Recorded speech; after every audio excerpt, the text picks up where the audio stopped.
हाय, आज आपण बनवणार आहोत चिकन फ्राय. चिकन फ्राय बनवण्यासाठी इथे मी पावशेर चिकन घेतलेलं आहे. त्याच्यामध्ये थोडी हळद, नंतर इकडे अद्रक लसूण पेस्ट ही मिक्सरला लावून बारीक करून घेतलेली आहे आणि ती आता यात टाकून घेणार आहे. त्यानंतर इकडे मी गरम मसाला टाकला आहे, इकडे लाल तिखट टाकलेलं आहे, मीठ घेतलेलं आहे, नंतर धनाची पावडर पण टाकून घेतलेली आहे आणि आपण हे चांगलं मिक्स करून घ्यायचं आहे. त्याच्यानंतर इकडे मिक्सरला लावलेलं ते पेस्ट, थोडीशी खोबरं आणि कोथिंबीरची ती पण मी टाकून घेणार आहे आणि चांगलं मिक्स करून घेणार आहे.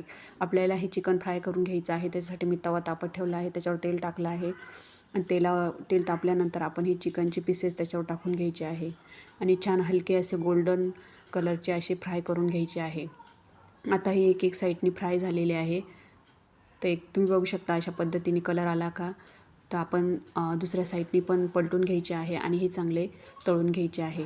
तर जे कोणी नवीन असेल चॅनलला तर सबस्क्राईब करा, लाईक करा, शेअर करायला विसरू नका.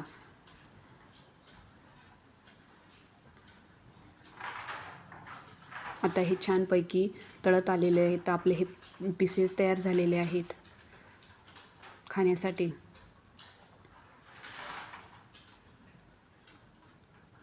आता हे तळलेल्या पिसेची आटण्यानंतर आपण रश्श्याची भाजी केलेली आहे.